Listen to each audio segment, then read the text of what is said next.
Good afternoon. Welcome to Coin Corner. Today is January 18th, 2017. This is Coin Corner number 102, I believe. 2017 102. Okay. Um, the topic of this will be the beginning of collecting. We're going to go over the different coins to find as a collector, how to preserve them, the different types of methods to preserve them. We're going to go over an overview of the news.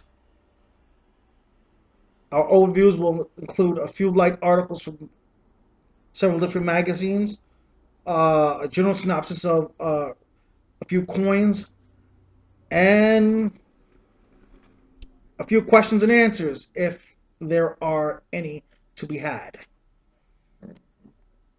Emergency! Emergency! I do apologize for that, folks.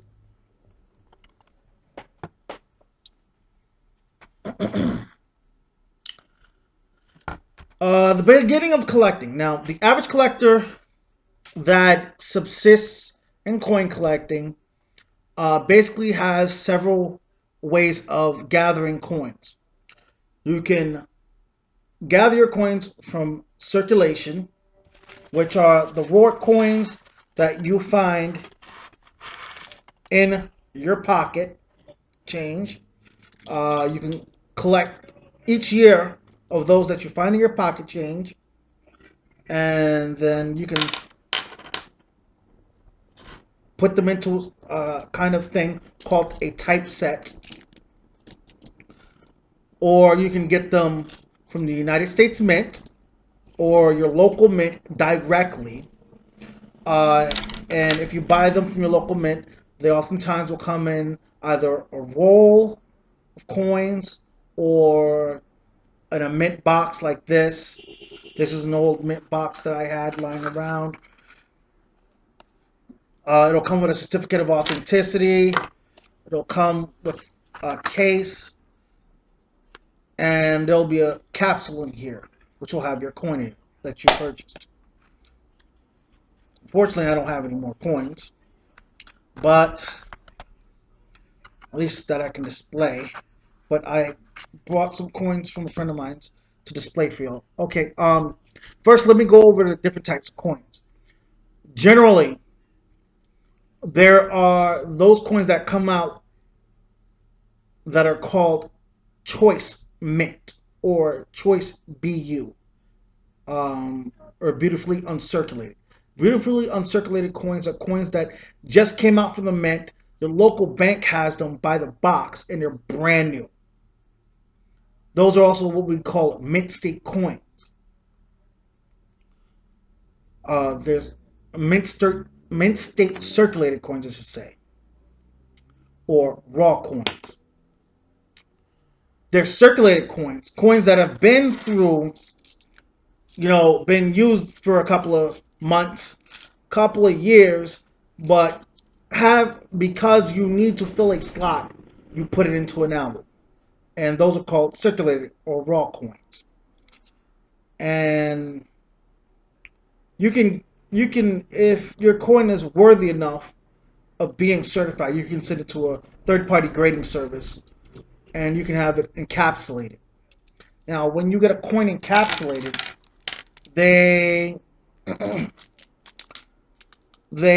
you fill out a form with your local coin grader or something like that, and he'll have the coin certified and graded, and it'll come back, in a 2x2 slab, and it'll say, it'll give a designation of a grade.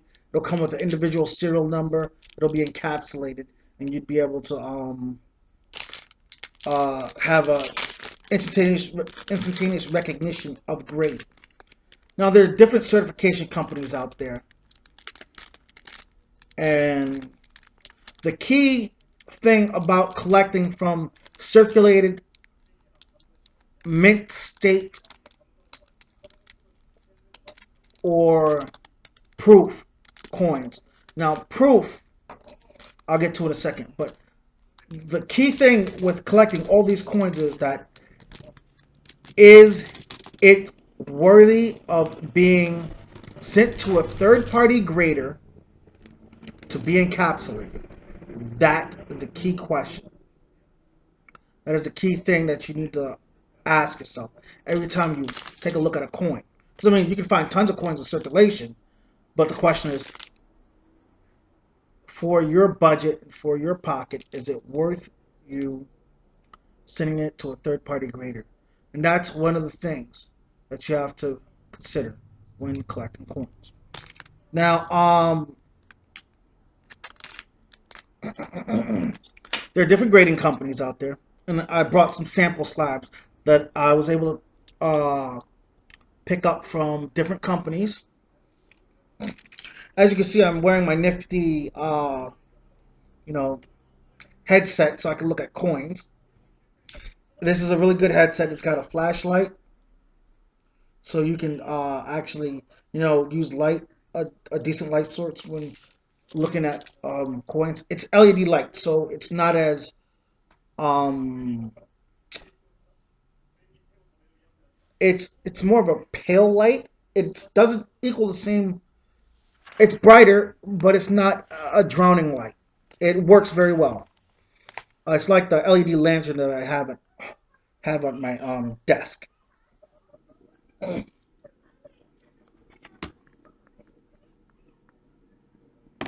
Okay, so you know there's another type of coin which is called proof coin. Now, a proof coin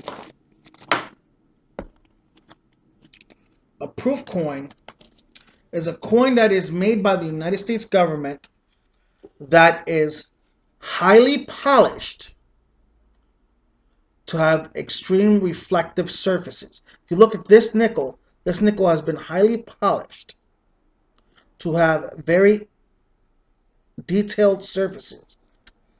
If you can see the reverse. Just to let you know, the head side of a coin is called the obverse, and the tail side of the coin is called the reverse. So this is a typeset of nickels, and I collect this out of my own, out of, just sheerly collecting. It's a nice little typeset that I wanted to get, wanted to make, and it's got war nickel, victory nickel, a regular Jefferson mint nickels, and the different types of nickels that have been since from 1883 to present, before I guess, the half disms were in circulation. Now, that covers basically the different types of coins that you can find in circulation. Now, there are things called proof-like, where the surface is kind of polished and it has a matte finish. Those tend to be significant coins to find. But according to, a general just survey of coins, you'll find mint state coins, proof coins, and proof-like coins. Those are main three classes of coins that you'll find. And the key question is it gradable? How much would it be worth at that grade? And does that grade make it worth you sending in for certification? That's the underlying question. Section 2, how to preserve your coins. Obviously, if you're not sending it to a third-party grader, you're going to have lots of raw coins on your hand. Now the question is it worth you setting it aside? Why is it worth you setting it aside? What makes you want to keep that coin? Now, this is just a general proof coin. I'm holding it in my hand. I've got tons of these. At least I've had tons of these. And this is just to fill a typeset slot. So this coin is a proof coin. As you notice, I'm not holding it with my fingers on the surface, but I'm holding it by the edge. This is the proper way to hold a coin, whether you're holding it with your bare hands, which I do not recommend, or you're using gloves. Personally, me, I normally wear gloves, but since I've been moving paperwork around, I need my hands free. So generally, if a coin is like this, in this quality, and it's proof or proof-like, you do not want to have the surfaces touching each other. This is where you'd want to get something called a capsule. For these particular type coins, I like to use something called a capsule or a mylar flip or a 2x2 flip. They call it 2x2 because it's 2 inches by 2 inches by 2 inches. You know, it's a 2-inch total square. And you take that coin and you basically slide it in.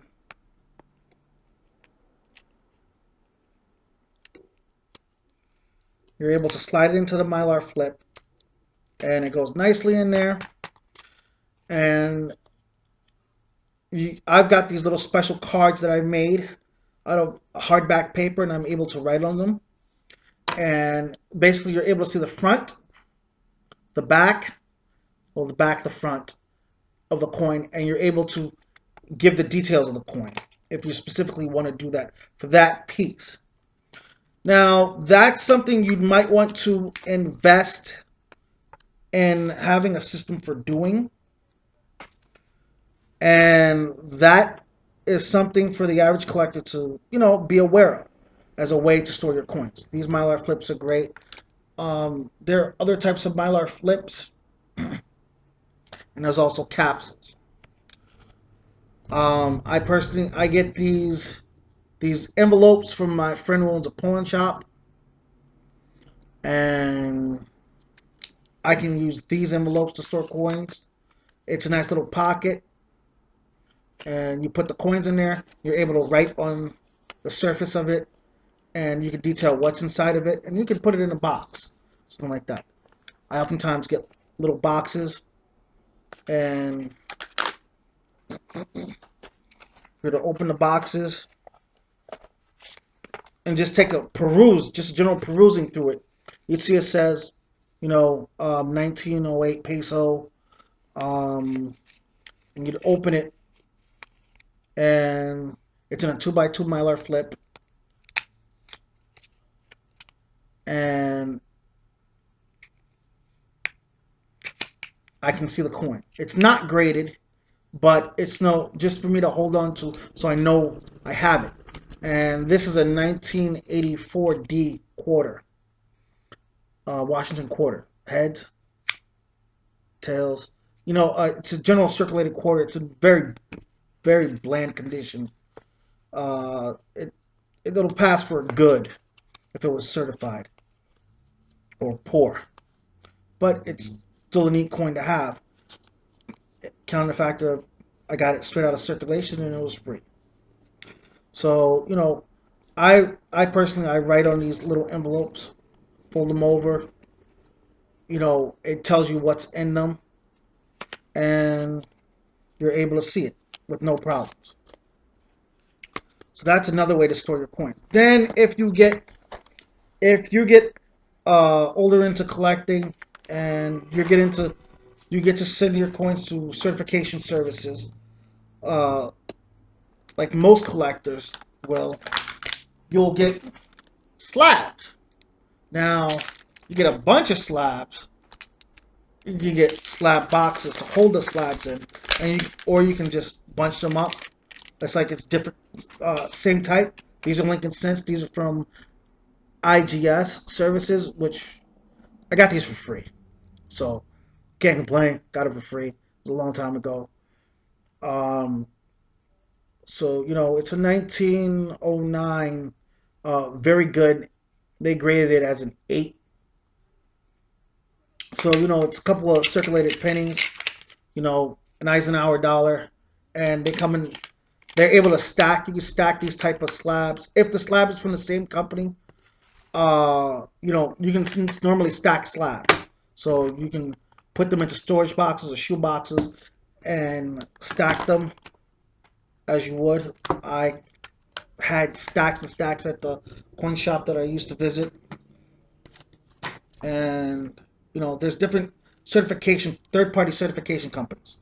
So you're gonna find that if you're a typeset collector of slabs, now that is a different niche market altogether. You can get certified coins, which will probably cost you a bigger premium than anything else.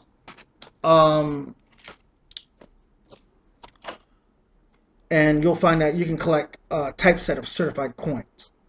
So, quarter, dime, nickel, and then there'll be different slab types, the evolution of the slab. And what really changes with the slab is the type of material it's made out of. It may change over the years. The different techniques of the graders may have changed. The type of security features the slab has. PCGS's new slabs are different. Okay, so there's also capsules that you can buy. These square capsules, they rotate one way, or you can pick them up by the corner, or you can open them. They've got little corners that you can open, and you just put your coin in there. You're able to see it. You can't write on it, but you're able to see it. So, it'll protect the coin from getting scratched up, no surface marks or anything like that. And that'll be a decent way to keep your coins. See, like, this is a metal, which I just keep in a 2x2 Mylar plastic. Now, it's important that whatever way you choose to store your coins, it is inert, I should say. It is not something that can do damage to your coin. It is free of chemicals that'll tarnish or tone your coin artificially and cause environmental damage to your coin. That is one of the key features of getting any coin storage device. Okay, so the next section will be how to preserve them. Like I said, the Mylar flips, the envelopes, the 2x2 plastics, and the capsules. And then there's having it certified. Those are different ways to prepare them, or preserve them, I should say. Now, there's different things to look for. Like I said in the previous video, there's error coins, there's die verities, there are, proof, certified, mint state, and grade attributed coins. So, these are just common coins to look for. Now, recently in the coin market, in coin market report, I should say, and I'm going to give you a quick overview at the current point in time of what gold, silver, copper, rhodium, palladium are trading at this current moment to my knowledge. And this is not the aforesaid best way to do it, but I'm going to read it to you this way. Okay, as of right now, gold is trading at $12.09 and 10 cents. Its ask price is $12.10. Silver is trading at $17.24 on the ask and $17.14 as a bid. Now, platinum is trading at the ask of $969. Its bid price is $964. Palladium is trading at an ask of $753 and a bid of $748. Rhodium's trading at an ask of $890 and a bid of $790.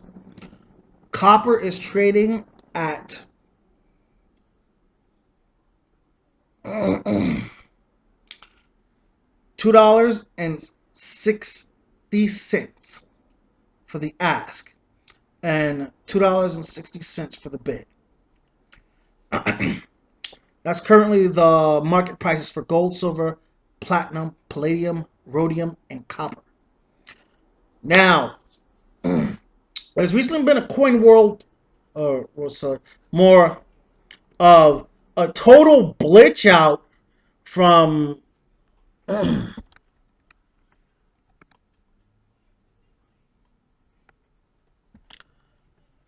one of my favorite coin blog magazines about, or it's more of on my favorite coin website, Coin Talk. Now, I've been belonging to Coin Talk for years. Well, but since 2008, I guess, maybe a little bit earlier. I don't exactly remember when I started using Coin Talk, but needless to say, one of the main graders at NGC, Numismatic Guarantee Corporation, went back to PCGS, and the graders worked for both companies in the long run, and which I think is very cool.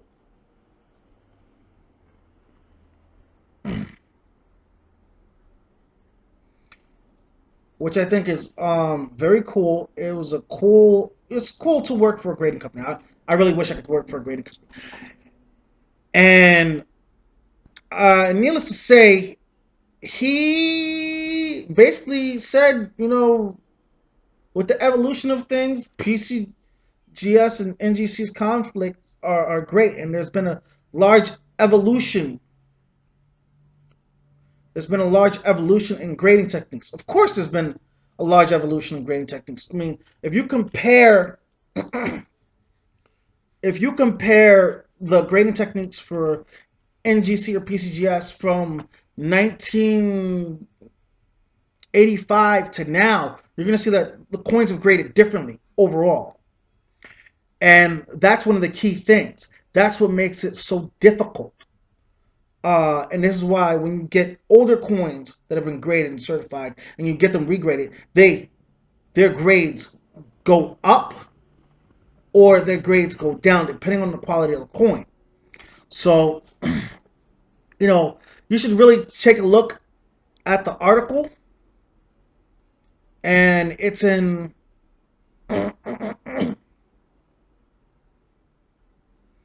it's on NGC's website, and I'll make a link to the article below. And I kind of laughed reading it. Mr. Salzberg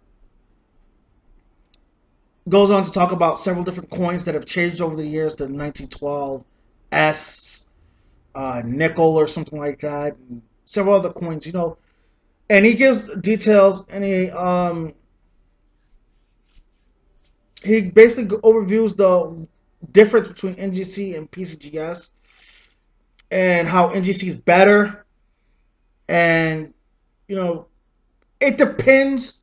In all honesty, the whole entire thing about NGC being better or PCGS being better, it depends on what your pocket could afford, really. And the security features each slab has. Their slabs have different features. NGC may not use a DNA sample. PCGS does. PCGS's new slabs are airtight. NGC's might not be.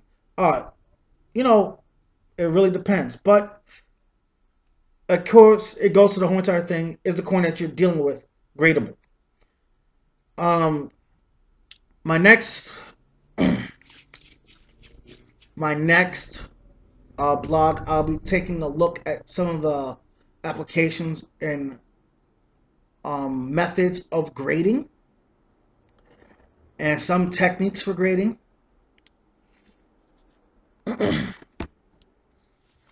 I'll also be showing you some of the key features and areas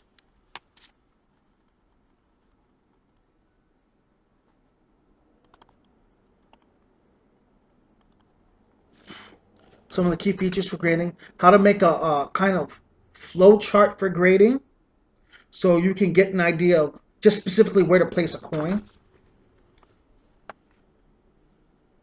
And, you know, some of the things you want to be on the lookout when grading.